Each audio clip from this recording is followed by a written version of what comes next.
It's been an interesting half-decade for Microsoft and Xbox. Its current generation of consoles are capable devices, being able to run the best of games reasonably well for the most part. Xbox Game Pass has lost a bit of its allure though, while a few of the console exclusives have since made their debut on PlayStation. The odds seem stacked against the latest iteration of consoles in a long line of iterations, each of which has been an iconic presence in the gaming world, and a thorn in the side of Sony. But with the PS5 gaining a tangible edge over the latest Xbox machines in terms of sales, the question about whether a brand new Xbox Series S or X makes sense today must be asked. And sadly, the answer is one we're fairly sad to admit. So join us on our look back at a once promising console that continues to be a solid machine that's being left behind through no fault of its own. A new generation of Xbox. Things did start out well for the Xbox Series X and S, with their budget-oriented spec sheets letting each console target a specific audience, with Game Pass and a lineup of exclusives ready to reward the loyalty its players showed over the years. And make no mistake, S and X are solid consoles that do their job and do it well. It's just that other consoles, the PS5 chief among them, have simply surpassed what they can do. But the two consoles do have their own tricks. Quick Resume is one, and the 2022 update that brought the ability to pin a couple of games to the functionality, keeping them suspended until you shut them down, is frankly not appreciated enough. It's perfect when you're tackling a new release, chipping away at some of its content before you go and take a break. Return at any time and you're right back where you started. While the PS5 does have ways to achieve a similar result, it's not as straightforward and intuitive as Xbox's solution. The duo's approach to backward compatibility was another feather in their respective hats, and Smart Delivery was an excellent way to ensure that you're playing the right version of a title on your new console.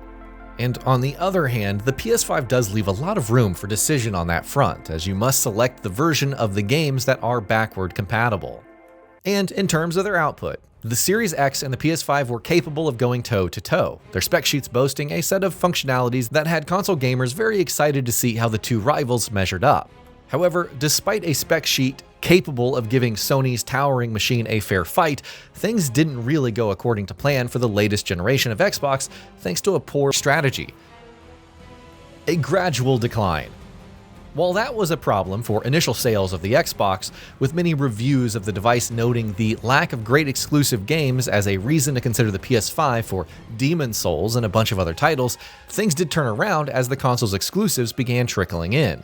There was something for everyone, and the new Xbox machines were great to play them on.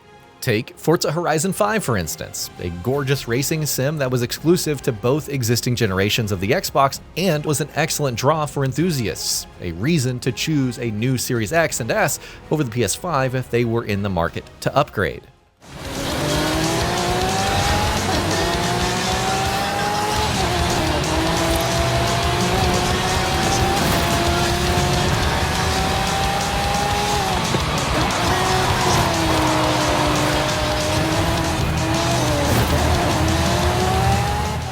Open-world players had a solid option in Assassin's Creed Valhalla, with a chance to step into the shoes of a Viking being an excellent reason to upgrade and perhaps even splurge on a Series X.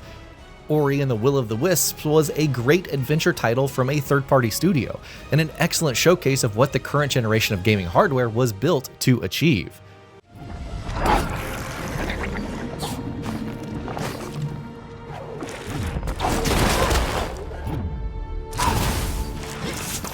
And with Gears 5, Gears Tactics, Forza Horizon 5, Halo Infinite, and a few more great titles backing up its capable build and subtle yet effective design, the Xbox brand was flying the high skies until late 2021. It's sad then that Microsoft's confused approach to the Xbox brand diluted it to the point where Forza Horizon 5 has since made its way to the PS5.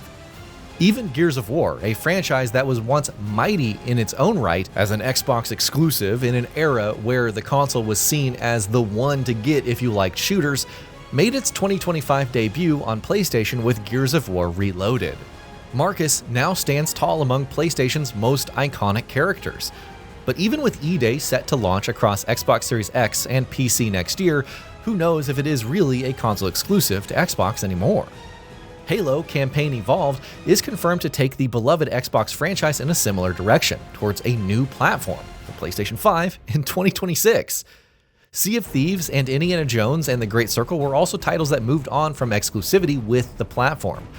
But while both Sony and Microsoft went in different directions, time has since revealed that it was Sony that chose correctly. Internal troubles, public consequences. While Microsoft bet big on its Game Anywhere effort and positioned Game Pass as your ticket to accessing your library of games across devices, the effort would see the beginning of a shift in momentum for its gaming front, and the Xbox brand. Run-ins with the FTC and public backlash towards its price increase on the top tier of Game Pass did not help, as did the closure of multiple studios and cancellations of several projects. I had to lose everything before I could see.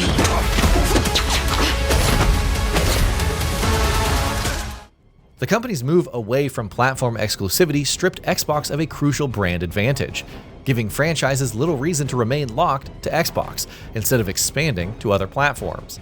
But perhaps more concerning was the instance on hamstringing potentially great games by making them compatible with the Series S. By having to attempt feature parity between two consoles that were quite different in what they could achieve, Microsoft not only extended the development cycles of some great releases, but also created the scope for performance issues on the Series S that marred the experience for players on several new releases. Take Black Myth Wukong for instance, which Game Science released significantly earlier on the PS5. Control developer Remedy has commented on the challenges involved in creating current-gen experiences that could work well across both consoles' configurations.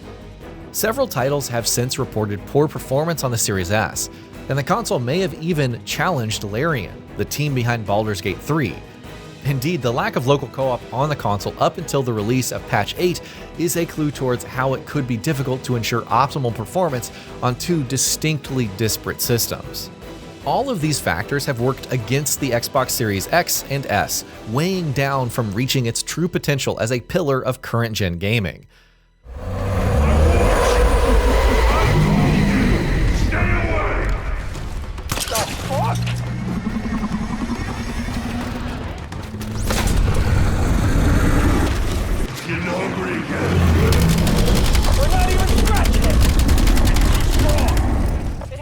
And while the Xbox brand seems poised for a fresh foray into the next generation of gaming hardware, at least one has to wonder if it's worth picking up either of Xbox's current-gen offerings today. The Xbox soldiers on. With rumors of the next-gen Xbox being more of a PC than a whole console, alongside the release of the ROG Xbox Ally, the Xbox as a brand might be a tad confusing about how it's going to get where it's going, but that doesn't mean it can't get there. Microsoft's intention to support the development and enjoyment of games across platforms is set to push the next Xbox to function as a sort of mix between a PC and a console, running the Xbox OS, but also able to access your Steam library, and even play any PlayStation exclusives that Sony pushes to PC in its own revised approach to exclusivity. Fable, Forza Horizon 6, the remake of Halo, and so much more are going to be available on the current-gen consoles, but they're also slated for release on the PS5 and the PS5 Pro. The lack of exclusive titles and the currently turbulent situation with Xbox Game Pass makes Sony's options seem more practical in comparison. If you had told us that we'd play a Halo or a Gears of War title on a PlayStation at the start of this generation, we would have been amused at the idea. But that's now a reality, and while the Xbox Series X and S are solid consoles, they're diminishing champions of a brand that's facing an identity crisis.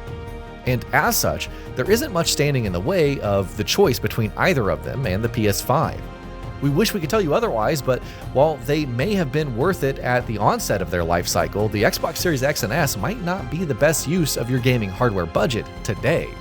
But if you come across a holiday sale with a generous discount and no PlayStations in sight, you're still going to have a lot of fun with the games that you do get to play on it. And that'll be about it for this one. If you guys like what we're doing at GamingBolt, please consider subscribing to our channel, and I'll see you guys on the next video.